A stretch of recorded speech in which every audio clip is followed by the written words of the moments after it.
आप देख रहे हैं मातृभूमि, मैं हूं आपके साथ शोभना यादव। क्रूज ड्रग्स केस में जेल काट रहे शाहरुख खान के बेटे आर्यन खान की जमानत पर मुंबई की सेशंस कोर्ट में सुनवाई जारी है। दिन में 12 बजे से ये सुनवाई चल रही है। दोपहर में लंच के लिए सुनवाई रुकी, इसके बाद सुनवाई फिर शुरू हुई। दोनों पक्षों से दलीलें दी जा रही हैं। एनसीबी की तरफ से दलील दी जा रही है। एएसजी अनिल सिंह का कहना है कि आर्यन को जमानत देना सही नहीं होगा, उस पर गैर जमानती धाराएं लगी हैं। इस मामले के इंटरनेशनल लिंक की जांच जरूरी है और आर्यन को जमानत मिलने से ये जांच प्रभावित होगी। अनिल सिंह का यह भी कहना है कि आर्यन और दूसरे आरोपी पहले से ड्रग्स लेते हैं और सबूतों के आधार पर ही सभी आरोपियों की गिरफ्तारी हुई है। शाहरुख खान के बेटे आर्यन खान की जमानत पर सुनवाई लगातार जारी है। आर्यन खान को जमानत देना सही नहीं होगा। एनसीबी के वकील अनिल सिंह का यह कहना है, यह दावा है कि जांच को प्रभावित किया जा सकता है आर्यन खान के द्वारा। कल बचाव पक्ष ने अपनी दलील रखी थी। सतीश मान शिंदे आर्यन खान के मामले को कोर्ट में पेश करा। उन्होंने अगर आर्यन खान को आज जमानत मिलती है तो शाम 5 बजे के पहले आर्थर रोड जेल के बाहर लगे इस बॉक्स के जमानत पत्र डालना जरूरी है, नहीं तो कल सुबह 5:30 बजे के बाद ही आर्यन खान जेल से बाहर निकल पाएंगे। और ये तभी होगा अगर आज उन्हें जमानत मिलती है, और जमानत नहीं मिलती है तो फिर उन्हें जेल में ही रहना होगा। हालांकि एनसीबी के दावों की कई जगह किरकिरी भी हो रही है, क्योंकि आर्यन खान के पास से ड्रग्स बरामद नहीं हुई हैं, वो नशे में नहीं पाए गए। ये दावा है एनसीबी का कि वो ड्रग्स लेने वाले थे। आर्थर रोड पर हमारे सहयोगी जितेंद्र मौजूद हैं और सेशंस कोर्ट पर मृत्युंजय मौजूद है। मृत्युंजय का मैं पहले रुख करूंगी। मृत्युंजय, इस समय क्या कुछ चल रहा है कोर्ट में? कल बचाव पक्ष की दलीलें पूरी हुई थी, आज एनसीबी की इस समय दलील चल रही है। जी बिल्कुल, देखिए जो एएसजी अनिल सिंह हैं एनसीबी की तरफ से वकील, उन्होंने अपना पक्ष रखा है और उन्होंने आपको बताया कि पुरजोर तरीके से जमानत अर्जी का विरोध किया है।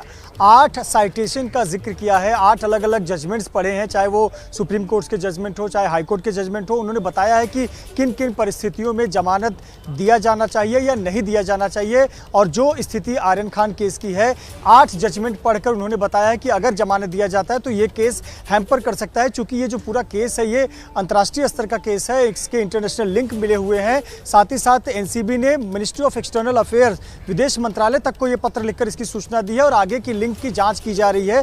आर्यन खान के जो फोन की बात की जाए तो पिछले 2 साल की जो चैट सामने आए हैं उसमें यह निकल कर आता है कि इसके अंतर्राष्ट्रीय लिंक हैं। साथ ही साथ एनसीबी ने दावा किया कि भले ही आर्यन ने ड्रग्स उसके पास से बरामद ना हुआ हो, लेकिन अरबाज मर्चेंट के साथ वो क्रूज पर आया था। अरबाज मर्चेंट के पास से उसके जूते से चरस बरामद हुआ है और इनके चैट से यह स्पष्ट होता है कि ये दोनों ना केवल सिर्फ ये दोनों ड्रग्स लेने वाले थे, बल्कि ये बल्क क्वांटिटी में ड्रग्स मंगा रहे थे। यानी बल्क क्वांटिटी में इतनी ज्यादा मात्रा में ड्रग्स खुद नहीं लेने वाले थे, औरों के बीच भी वितरण करने वाले थे। तो एएसजी अनिल सिंह का वक्तव्य पूरा हो चुका है, उन्होंने अपना पक्ष रख दिया है। इस वक्त जो अमित देसाई हैं, अमित देसाई अपीयर कर रहे हैं आर्यन खान के लिए। सतीश मान शिंदे भी कोर्ट में बैठे हुए हैं। अमित देसाई जो है वो पक्ष रख रहे हैं, वो कह रहे हैं कि हाई कोर्ट के एक जजमेंट की बात उन्होंने की है। उन्होंने कहा है कि कम उम्र का हवाला दिया है। उन्होंने बताया कि हम निश्चित तौर पर पूरे देश से ड्रग्स खत्म होना चाहिए और एनसीबी अच्छा काम कर रही है, लेकिन इसकी वजह से किसी बेगुनाह को उस सजा नहीं होनी चाहिए और उस पर कोई कार्रवाई नहीं होनी चाहिए। एक हाईकोर्ट के जजमेंट का एक हवाला देते हुए कहा कि कम उम्र को भी कंसीडर करना चाहिए। जाहिर सी बात है मृत्युंजय, हमने रिया चक्रवर्ती के मामले में भी देखा था, एक व्हाट्सएप चैट के आधार पर 2 महीने से ज्यादा वक्त तक रिया चक्रवर्ती को रखा गया था। नवाब मलिक के दामाद पर जिस तरह के आरोप लगे थे, आज उनको जमानत मिल गई है। तो कुल मिलाकर कहीं ना कहीं एनसीबी की जांच पर भी सवाल जरूर खड़े होते हैं।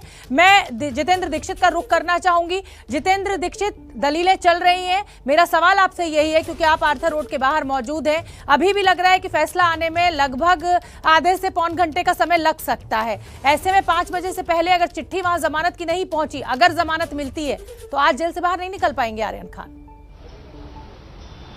जी हाँ, बिल्कुल, मैं आर्थर रोड जेल के बाहर ही मौजूद हूँ और इसी जेल में आर्यन खान अपने बाकी के साथियों के साथ में कैद हैं, आइसोलेशन वार्ड में कैद हैं। आज उनकी कोविड की रिपोर्ट भी आई है और अब इन्हें दूसरे वार्ड में शिफ्ट किया जा सकता है। मुझे जहाँ तक लग रहा है, जिस तरह से अदालती प्रोसीडिंग आगे बढ़ रही है उसको देखते हुए मुझे लग रहा है कि आज की रात भी अगर उन्हें ज़मानत मिल भी जाती है तब भी आज की रात उन्हें इसी आर्थर रोड जेल में गुजारनी होगी। और इसके पीछे कारण है, ये एक बॉक्स लगा हुआ है जेल के मुख्य दरवाजे के ठीक बाहर, जामीन पत्र पेटी इस पर लिखा हुआ है और जो जेल का नियम है उसके मुताबिक अगर किसी को अदालत से ज़मानत मिल जाती है तो जमानत का डॉक्यूमेंट इस पत्र पेटी में डालना होता है। दिन में 3 बार ये पत्र पेटी खुलती है, एक बार सुबह 5:30 बजे, दूसरी बार दोपहर को 3:30 बजे और तीसरी बार शाम को 5 बजे। तो मुझे नहीं लगता है कि अगर जमानत हो भी जाती है तो 5 बजे तक कागजी कार्रवाई पूरी होने के बाद अदालत से सेशंस कोर्ट और आर्थर रोड की क्या दूरी होगी जितेंद्र? बॉक्स में डाल दिया जाएगा। सेशंस कोर्ट जहां सुनवाई चल रही है और आर्थर रोड में लगभग कितनी दूरी होगी? देखिए, ये 8 किलोमीटर का फासला है सेशंस कोर्ट जहां पर ये सुनवाई हो रही है और इस मध्य मुंबई के आर्थर रोड जेल के बीच में। लेकिन अगर आदेश आ जाता है, अब तक तो जिरह ही हो रही है, पहले जिरह खत्म होगी, उसके बाद अदालत अपना आदेश सुनाएगी। आदेश सुनाने के बाद में कोर्ट के रजिस्ट्री ऑफिस में जाकर जमानती पत्र लेना होगा, उस जमानती पत्र को लेकर यहाँ पहुँचना होगा, बिल्कुल डालना होगा। आज लग रहा है जितेंद्र कि आज की रात भी अगर जमानत मिल भी जाती है तो भी आर्यन खान को जेल में ही बितानी होगी। मृत्युंजय का एक बार मैं फिर रुक करूंगी। मृत्युंजय, एनसीबी कह रही है कि आर्यन खान ड्रग्स लेने वाले थे, ये दलील कुछ उस तरह की लग रही है, हालांकि कोर्ट में चल रही है, कोर्ट को तय करना है, लेकिन कुछ ऐसा लग रहा है जैसे ज्योतिष है एनसीबी और इस तरीके की दलील। अब कोर्ट इस पर क्या रुख लेता है, इसका इंतजार हमें करना होगा। देखिए शोभना, निश्चित तौर पर भले ही आर्यन खान के पास से ड्रग्स ना मिला हो, लेकिन जो और अन्य जो सबूत हैं, अन्य जो चैट हैं या फिर उनकी खुद की गवाही और कबूली, ये कहीं ना कहीं आर्यन की मुश्किलें बढ़ा रही हैं। आपको बता दें कि 2 मुद्दा भी इस वक्त जेर में चल रहा है। दोनों मुद्दा है, एक तो आर्यन खान का कबूलिया बयान, उन्होंने खुद कबूली दी, और दूसरा उनका मोबाइल फ़ोन। एनसीबी का कहना है कि आर्यन ने खुद इस बात की गवाही दी कि वो और उसका दोस्त अरबाज मर्चेंट, उन्होंने ये ड्रग्स लाए थे और वो क्रूज पर इसका सेवन करने वाले थे, और साथ ही साथ उन्होंने अपना फ़ोन एनसीबी को दिया। लेकिन अब यहाँ पर कोर्ट में चूंकि ये मामला चल रहा है, जमानत अर्जी की गई है, तो आर्यन के वकील का दावा है कि जो बयान लिया गया वो जबरन बयान लिया गया और वो बयान वापस लेते हैं। 7 तारीख के दिन ही वो बयान को रिट्रैक्ट कर रहे हैं, वापस ले रहे हैं आर्यन खान अपना बयान। और दूसरी बात, मोबाइल फ़ोन को सीज किया गया है, जबरन एनसीबी ने सीज किया गया है, स्वेच्छा से नहीं दिया गया है। तो ये दोनों ही पक्ष इस प्रकार की जिरह कर रहे हैं। हालांकि एनसीबी ने बहुत पुख्ता तरीके से ये मजबूती से रखा है कि आर्यन खान के केस को सिर्फ एक इंडिविजुअल के तौर पर ना देखा जाए, ये देखा जाए कि जो इसमें 15 से 20 लोग शामिल थे, ये पूरा एक ग्रुप था, एक समूह था, और इसकी लिंक जो है कोर्ट न्याय करेगा। एनसीबी की दलीलों में अगर दम है और कुछ पुख्ता सबूत हैं तो कोर्ट उसी तरीके से फैसला लेगा। कानून अपनी तरह चलेगा। शाहरुख खान के बेटे हैं, नहीं है, इससे कोई फर्क नहीं पड़ता है। आप दोनों नजर बना के रखिए, जैसे कोई फैसला आएगा मैं फिर आपका रुख करूंगी। आरोपियों पर साजिश की धाराएं लगाने का विरोध किया है। बचाव पक्ष के वकीलों ने 3 जजमेंट्स का हवाला भी आज कोर्ट में दिया है। आर्यन खान के वकील ने 3 जजमेंट्स का हवाला देकर साजिशों की धारा लगाने का विरोध किया है आज कोर्ट में। हालांकि ये सुनवाई अभी भी लगातार जारी है, फैसले का इंतजार। जैसे ही फैसला आएगा हम फौरन आप तक वो फैसला पहुंचाएंगे। तो सुर्खियों के बाद आगे बढ़ते हैं मातृभूमि में। कल शाम घंटी बजाओ में हमने रेलवे पर गंदगी और उसकी साफ सफाई में हो रहे करोड़ों रुपए के खर्चे की खबर दिखाई थी।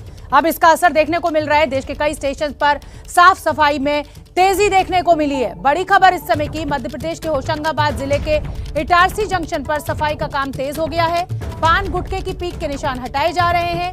एबीपी न्यूज पर खबर दिखाए जाने के बाद इटारसी स्टेशन प्रबंधन को पश्चिम मध्य रेल भोपाल मंडल की ओर से सफाई किए जाने और सफाई बनाए रखे जाने के निर्देश जारी किए गए हैं। लेकिन जिम्मेदारी सिर्फ सफाई कर्मचारियों की या सफाई करने वाले विभाग की नहीं है, जिम्मेदारी नागरिकों की भी है, जो पान थूकते हैं और वहां पर गंदगी फैलाते हैं और ये नहीं सोचते कि उन्हीं के जैसा एक इंसान उनकी इस गंदगी को साफ करता है।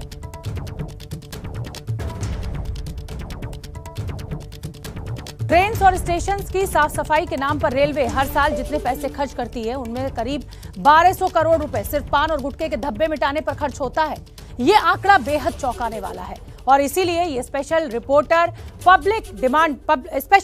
एक बार फिर पब्लिक डिमांड पर हम आपके लिए लेकर आए।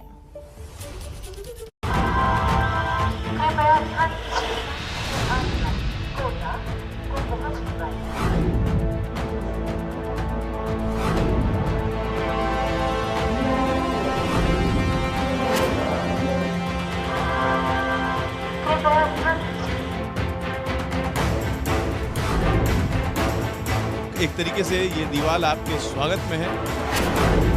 पूरे स्टेशन को हमने जाकर के मुआयना किया, हर जगह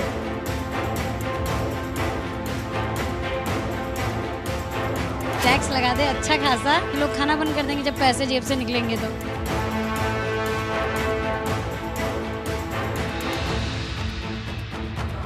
सर, जो गुटखा खा के इधर उधर थूकते हैं उससे बहुत ज़्यादा गंदगी हो रही है इधर। सरकार अपना फायदा करे, दारू खोल के गुटखा खोल के बोले तुम बंद कर दो, इन पे जुर्माना दी करा जाए तो हो सकता है रुक जाए। 15 अगस्त और 26 जनवरी को बोलते हैं कि सिर्फ साफ सफाई रखो, बाकी दिन तो भूल जाते हैं।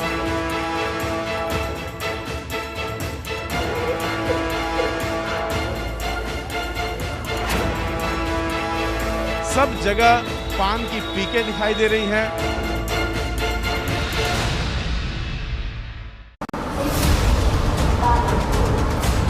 लोकतंत्र में जिस संविधान की दुहाई देकर हम सरकार से सवाल पूछते हैं, वही संविधान जनता के अधिकारों के साथ उनके कर्तव्यों की भी बात करता है। सार्वजनिक जगहों को साफ सुथरा रखने की जितनी जिम्मेदारी प्रशासन की है, उतनी ही जिम्मेदारी जनता की भी है। लेकिन सरकारों को कटघरे में खड़ी करने वाली जनता अक्सर अपनी जिम्मेदारी भूल जाती है और उसी की गवाही दे रही है ये तस्वीर। ट्रेन में गंदगी हो तो हम रेलवे पर सवाल उठाते हैं, स्टेशन और प्लेटफॉर्म साफ न हो तो हम अपने टैक्स के पैसे का हिसाब मांगते हैं। लेकिन जब हम में से ही कुछ लोग साफ सुथरे स्टेशन की दीवारों को पान और गुटखे की पीक से रंग देते हैं तो उन्हें शर्म भी नहीं आती। पान खा के क्यों थूक रहे हो? कौन थूक रहा है? तुम ही थूक रहे हो ना अभी। हैं? मैं नहीं थूका। कौन थूका है? मैं थूका, उससे थूका। मध्य प्रदेश के कटनी के इस रेलवे स्टेशन आप कहीं भी निकल जाइए, आपको दीवारों और जमीन पर इस तरह के निशान देखने को मिल जाएंगे। प्लेटफॉर्म पर ट्रेन के रुकते ही यात्रियों की जो भीड़ उतरती है, उनमें से कई लोग मुंह में गुटखा दबाए उतरते हैं और मौका पाते ही कहीं भी थूक देते हैं। थूक दिए हैं कि दोबारा गलती नहीं होगी। अगर लोगों को वाकई अपनी गलती का एहसास होता तो रेलवे स्टेशनों का ये हाल नहीं होता।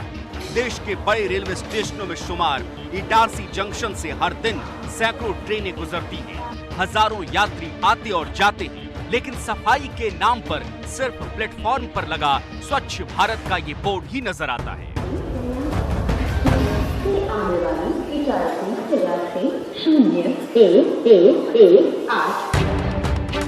इस खंबे को देखिए जिस पर थूक थूक कर लोगों ने इसका रंग ही बदल दिया है। प्लेटफॉर्म के इस हिस्से को देखिए, बाकी फर्श साफ सुथरी है, लेकिन कूड़ेदान के ठीक नीचे लोगों ने क्या हाल कर दिया है। इसी तरह स्टेशन के कोने कोने पर गुटखे और पान की पीक के निशान भरे हुए हैं। सीढ़ियों के बगल में पड़ी टीन की ये छत देखिए, ऐसा लग रहा है कि यहाँ से गुजरने वाला हर आदमी थूकते हुए ही सीढ़ी उतरता है। इटारसी जंक्शन पर कुल 7 प्लेटफॉर्म है और 7 का यही हाल है। सफाई कंपनी के कर्मचारी इसके लिए यात्रियों और स्थानीय वेंडरों को जिम्मेदार मानते हैं। पान के दाग ट्रेनों से निकलने वाले जो यात्री हैं उनसे ये निकलते हैं, मोस्टली उनका ही काम होता है, और जो यहाँ से निकलते हैं पैसेंजर वगैरह उनके थूकने से होता है। सर, पैसेंजर लोग हैं और जो मतलब गाड़ियों में जाते हैं वो पान गुटखा वगैरह जो आते हैं बाहर से वही लोग करते हैं। बाकी तो ऐसा है, इटारसी स्टेशन में जो काम करते हैं वेंडर है वो अपना काम बढ़िया करते हैं और ये डस्टबिन वगैरह है इनमें ही कचरा डालते हैं। मध्य प्रदेश के बाद यूपी का हाल देखिए। ये गाजियाबाद स्टेशन है। लोगों की खासी भीड़ के बावजूद स्टेशन पर साफ सफाई की कोई कमी नहीं दिखी। सफाई कर्मी पूरी मेहनत से सफाई करते नजर आए। प्लेटफॉर्म की फर्श से लेकर वहां पड़ी बेंच को चमकाया जा रहा है, लेकिन उनकी सारी मेहनत पर पानी फेर देते हैं वो लोग जो सार्वजनिक जगहों पर थूकने को अपना अधिकार समझते हैं। देखिए, ऐसे लोगों ने एक साफ सुथरे स्टेशन का क्या हाल बना दिया है। यहाँ कोई भी दीवार ऐसी नहीं बची जिस पर थूक के निशान न हो। यही हाल ट्रेन के भीतर भी दिखा।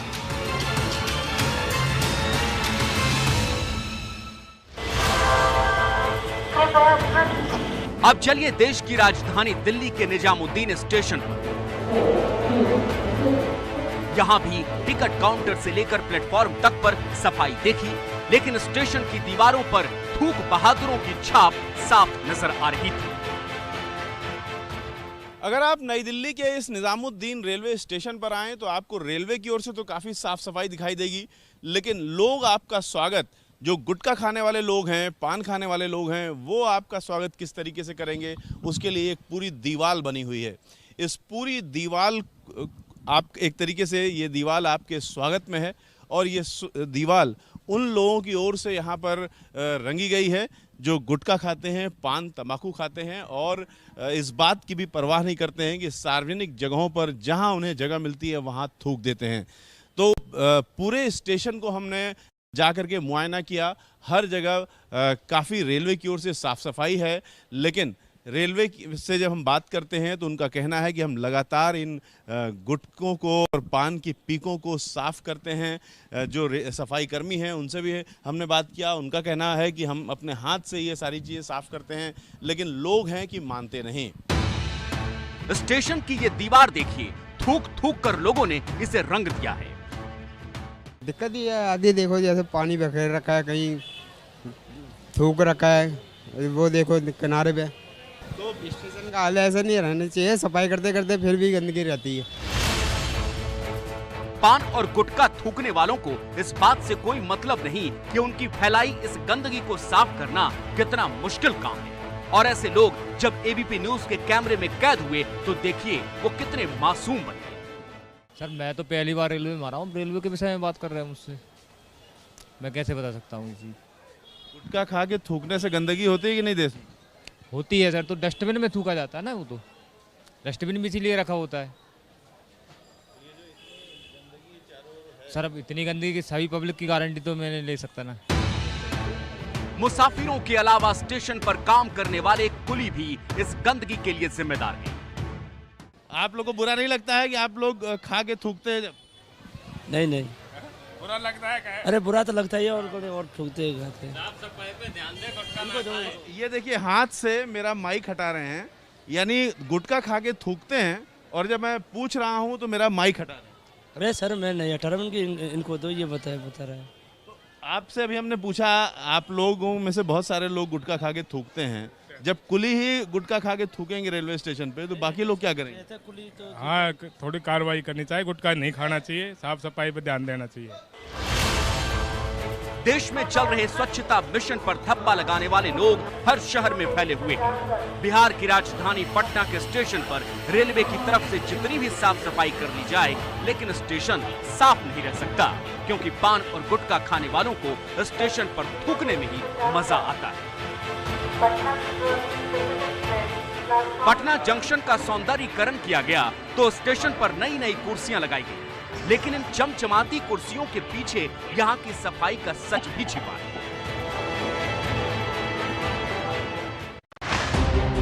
प्लेटफॉर्म पर चाहे कितने ही कूड़ेदान लगा दिए जाएं या फिर पान गुटखा थूकने पर जुर्माना, लोग फिर भी नहीं मानते।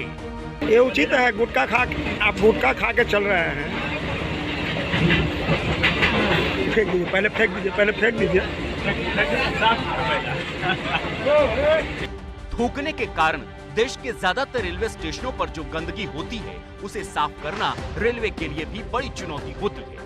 आपको जानकर हैरानी होगी कि पान और गुटखे के दाग छुड़ाने के लिए रेलवे को हर साल 1200 करोड़ रुपए खर्च करने पड़ते हैं। इसके अलावा इन धब्बों की सफाई में हजारों लीटर पानी भी बर्बाद होता है।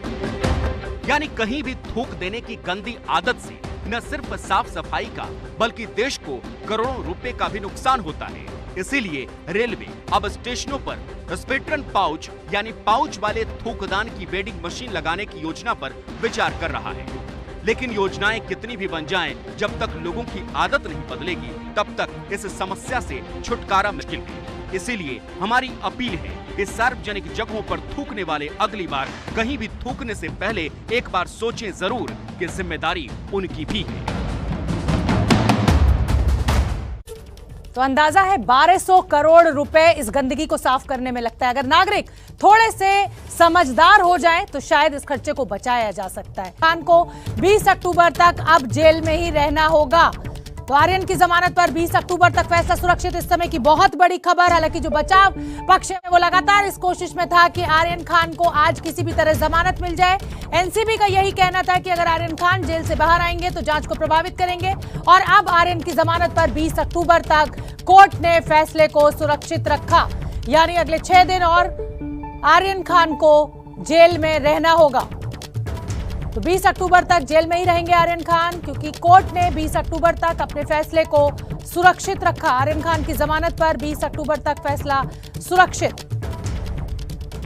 बड़ी खबर इस समय की, सतीश मानशिंदे आर्यन खान का पक्ष उनकी तरफ से कल जोरदार तरीके से रखा गया था। आर्यन खान के पास से किसी भी तरह की ड्रग की बरामदगी नहीं हुई है और यही सबसे बड़े जो दलील बचाव पक्ष के द्वारा दी गई। लेकिन एनसीबी का कहना था कि जो व्हाट्सएप चैट है उससे ये साफ है कि इंटरनेशनल ड्रग सिंडिकेट से कहीं ना कहीं आर्यन खान के तार जुड़े हो सकते हैं। इसकी जांच की जाने के लिए समय चाहिए, और ऐसे में अगर आरोपी को बेल दी जाती है तो वो जांच को प्रभावित कर सकता है। और अब इस पूरे मामले पर एक लंबी जिरह के बाद कल 4 से 5 घंटे जिरह चली, आज फिर 2 से 3 घंटे जिरह चली, और इसके बाद अब कोर्ट ने 20 अक्टूबर तक अपने फैसले को सुरक्षित रखा। तो जेल में ही रहेंगे आर्यन खान। इस समय की बड़ी खबर हम आपको बता दें, क्रूज ड्रग मामले में आर्यन खान का ऊपर जो फैसला था उसको 20 अक्टूबर तक इस जो साइटेशन जितना मेरे समझ में आ रहा है 50 से ऊपर गए हुए, 12 साइटेशन तो सिर्फ मेरे साइड से गए हुए थे। तो काफी ये चीजों को रिकॉर्ड करने के लिए कोर्ट को भी टाइम लगेगा, तो इस चीज की वजह से, और ये छुट्टी पे जो बीच में आ रही है, तो it's an unfortunate situation.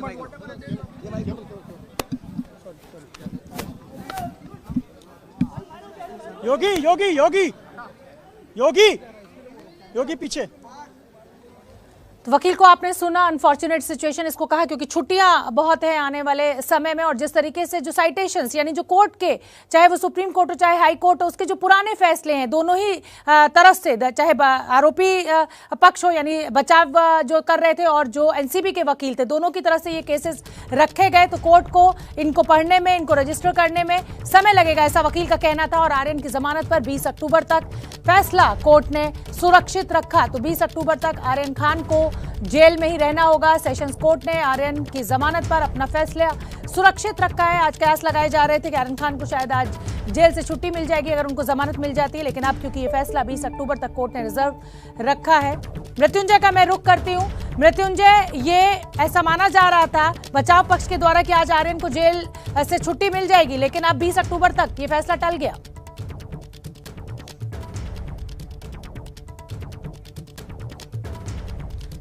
Mrityunjay, वकीलों का क्या कहना है आर्यन खान के?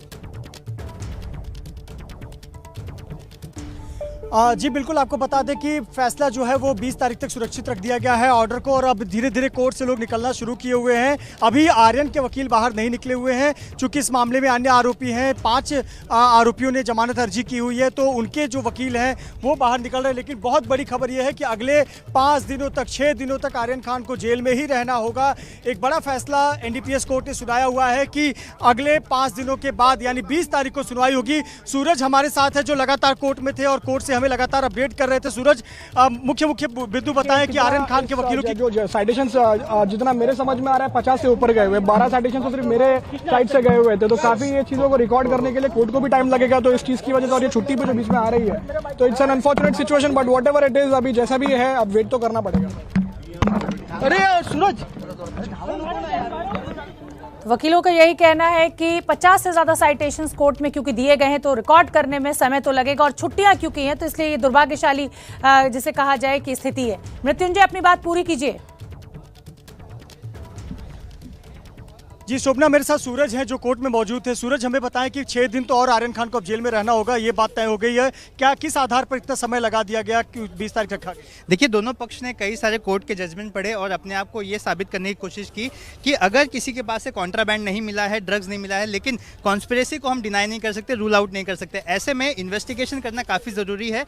आरोपी जो है इन्फ्लुएंशियल है, अगर वो बाहर जाएगा तो वो किसी तरह से छेड़छाड़ कर सकता है। जो लोग मान लीजिए कि XYZ कोई शख्स है जो जानकारी दे सकता है, उसे इन्फ्लुएंस कर सकते हैं, पैसे के दम पे इन्फ्लुएंस कर सकते हैं। तो कई तरह के ASG की जो आर्ग्यूमेंट्स थे वो थे, जिसमें ये बताने की कोशिश की कि अगर इसको ठीक तरह से इन्वेस्टिगेट नहीं किया गया तो आगे हम नहीं पहुंच पाएंगे, इसलिए इनको जमानत ना दी जाए। इसी पर अगर बात करें तो अमित देसाई हो गए। अमित देसाई ने कहा कि हमारे आर्यन खान के पास से किसी भी तरह का ड्रग्स नहीं मिला है, वो विदेश में रहता था और विदेश में कोई किस तरह की बात करता है किसे क्या पता, मतलब वहाँ के लोग किस तरह से बातचीत करते। तो इस तरह के व्हाट्सएप चैट को कभी भी आधार बनाकर आप कॉन्स्पिरेसी की बात नहीं कह सकते। तो तमाम दलीलें रखी गई, लेकिन सभी बातों को सुनने के बाद कोर्ट ने 20 तारीख तक अपना ऑर्डर रिजर्व रखा है। जी देखिए, 3 लोग हैं, आर्यन खान है, अरबाज मर्चेंट है और मुनमुन धमेचा। ये 3 लोगों के पर जमानत अर्जी सुनवाई हुई। और भी आरोपी हैं, उनके बारे में क्या कहा गया, उन पर सुनवाई होगी क्या, उसमें समय लगेगा, इसलिए भी 20 तारीख रखा गया है? क्या उन लोगों की सुनवाई कब होनी? जी अभी उनकी सुनवाई पर किसी भी तरह का आदेश नहीं आया कि कोई ऐसा तारीख अभी निर्धारित नहीं की गई, क्योंकि प्रायोरिटी पे जो केस थे ये तीनों केस थे, क्योंकि इन तीनों के पास से जो क्वांटिटी की बात करें, बेलेबल की बात कर रहे थे, क्योंकि लोअर कोर्ट में ही अप्रोच किया था। इनके वकीलों का मानना था कि कम क्वांटिटी मिली है, इस वजह से जमानत आसानी से मिल जाएगी। लेकिन जो लोअर कोर्ट है उन्होंने मेंटेनेबिलिटी का इशू उठा करके हमारे कार्य क्षेत्र में नहीं आता, हमारा जुरिडिक्शन नहीं है, इस वजह से आपको सेशंस कोर्ट जाना पड़ेगा। तो इस वजह से ये मामला अलग सुनवाई जारी है और बाकी के मामलों की सुनवाई अलग होगी। तो निश्चित तौर पर शोभना, इस वक्त की सबसे बड़ी खबर यही है कि अगले 6 दिनों तक आर्यन खान को जेल में ही रहना होगा। 20 तारीख के लिए ऑर्डर रिजर्व रखा गया है। 20 तारीख को आदेश आएगा, तब पता चल पाएगा कि आर्यन खान को क्या जमानत मिली है नहीं मिली है। लेकिन पुरजोर तरीके से एनसीबी ने जमानत का विरोध किया है, जमानत अर्जी का विरोध किया है। साथ ही साथ यहाँ पर कई दलीलें आर्यन खान की तरफ से दी गई। जितेंद्र दीक्षित, अमूमन ऐसा मेरा अनुभव रहा है, बहुत सालों से मैं खबरें पढ़ रही हूँ कि जब कोर्ट किसी फैसले को रिजर्व कर लेता है तो वो आरोपी के खिलाफ ही जाता है। ये जरूरी नहीं है, लेकिन अमूमन ऐसा देखा गया है। तो अब ये मान लिया जाए कि अगले 6 दिन आर्यन खान अब जेल में रहने के अलावा कोई विकल्प नहीं। जी हाँ, देखिए मैं आर्थर रोड जेल के बाहर ही खड़ा हूं और आर्यन खान अपने बाकी के साथियों के साथ इसी जेल के आइसोलेशन वार्ड में रखे गए हैं और आज ही उनकी कोविड रिपोर्ट आई है। इसके बाद उन्हें जनरल वार्ड में अब शिफ्ट किया जाना है। जहां तक आपने ऑर्डर रिजर्व की बात कही, तो देखिए दोनों ही चीज़ें हो सकती हैं, बेल ग्रांट भी की जा सकती है और बेल रिजेक्ट भी की जा सकती है। क्योंकि इस मामले में दोनों ही पक्षों ने बड़ी लंबी लंबी दलीलें दी हैं, दूसरे हाईकोर्ट्स के ऑर्डर साइट किए हैं, तो ऐसे में उन सबको समराइज करने के बाद में जज किसी निष्कर्ष पर निकलेंगे और इसीलिए उन्होंने ऑर्डर को रिजर्व रखा है। दूसरी अहम बात यह कि आज अदालत की कार्रवाई का आखिरी दिन था। कल से लेकर मंगलवार तक अदालत में छुट्टी घोषित की गई है। एक तो रविवार बीच में आ रहा है, कल दशहरा है, उसके बाद ईद ए मिलाद है, तो ये तमाम छुट्टियां हैं जिसकी वजह से अब बुधवार को ही सुनवाई होगी।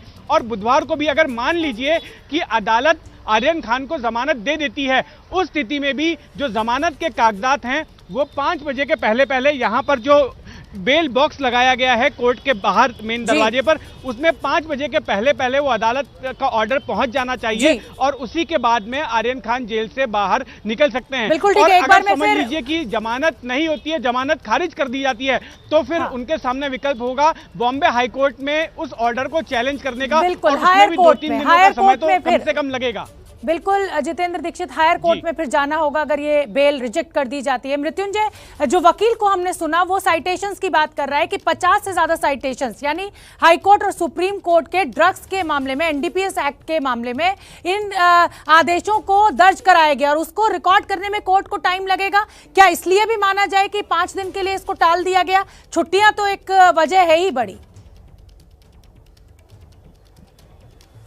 निश्चित तौर पर शोभना, देखिए जिस प्रकार के साइटेशन का जिक्र किया गया, जजमेंट्स पढ़े गए, हाई कोर्ट और सुप्रीम कोर्ट के कई जजमेंट्स का आधार दिया गया, तो जब भी जज वो है ऑर्डर प्रिपेयर करते हैं तो उनको भी समय लगता है उसे समराइज करने में, उसे अपने ऑर्डर में सम्मिलित करते हैं। झूठ है, गलत है, उसको लेकर क्या दलीलें दी गई? जी, हम तो पूरे तरीके से जो इंटरनेशनल व्हाट्सएप चैट्स है वो हम पूरे तरीके से डिनाई कर रहे हैं, क्योंकि हम कह रहे हैं कि वो फौज तरीके से लिए गए हैं, क्योंकि सीजर ही नहीं है फोन्स का, तो वो पूरे चैट्स पे एक क्वेश्चन मार्क जैसे आ जाता है। अब 20 को क्या होगा? अब 20 को अगर कोर्ट के पास टाइम रहा तो दे सेड दैट वो ऑर्डर पास करेंगे फर्स्ट 1, 2 और 3 का। Thank you. तो वकील का यही कहना है कि 20 तारीख को अब फैसला आएगा और जिस तरीके से व्हाट्सएप चैट की बात एनसीबी के द्वारा लगातार की जा रही है उसको बचाव पक्ष इलीगल कह रहा है, क्योंकि सीजर नहीं किया गया, फोन को लीगली सीज नहीं किया गया, आरोपी की मंशा नहीं ली गई। अगली तारीख 20 तारीख दी गई है। 20 तारीख को जज साहब ने ऐसा कहा है कि वो पूरी कोशिश करेंगे कि पूरा ऑर्डर वो तारीख को पास करेंगे।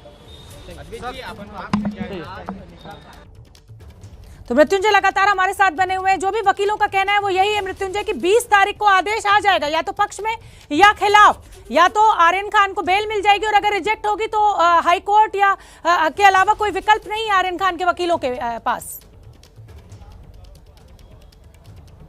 निश्चित तौर पर शोभना, देखिए 20 तारीख का इंतजार करना होगा। 20 तारीख को ही पता चल पाएगा कि क्या आर्यन को बेल मिलती है, फिर उन्हें जेल में ही रहना होगा। लेकिन महत्वपूर्ण है, 3 लोग हैं, आर्यन खान है, अरबाज मर्चेंट है, मुनमुन धमेचा, ये 3 लोगों के जमानत अर्जी पर सुनवाई हुई है। तो इसमें बहुत सारे बातों का जिक्र किया गया है, बहुत सारे साइटेशंस का जिक्र किया गया है, जजमेंट्स पढ़े गए हैं। चूंकि जब ऑर्डर कॉपी प्रिपेयर होगी तो इस जजमेंट को भी समराइज करके जज साहब को लिखना होगा, तो इसमें प्रक्रिया लगती है। आपको बता दें कि एनसीबी ने पुरजोर तरीके से विरोध करते हुए 8 जजमेंट्स का जिक्र किया। ये सुप्रीम कोर्ट के जजमेंट है, हाई कोर्ट के जजमेंट है, और जब बात आई आर्यन खान के वकील की तो उन्होंने भी कई जजमेंट का आप जिक्र बने किया। रहिए, जितेंद्र दीक्षित आप भी बने रहिए। और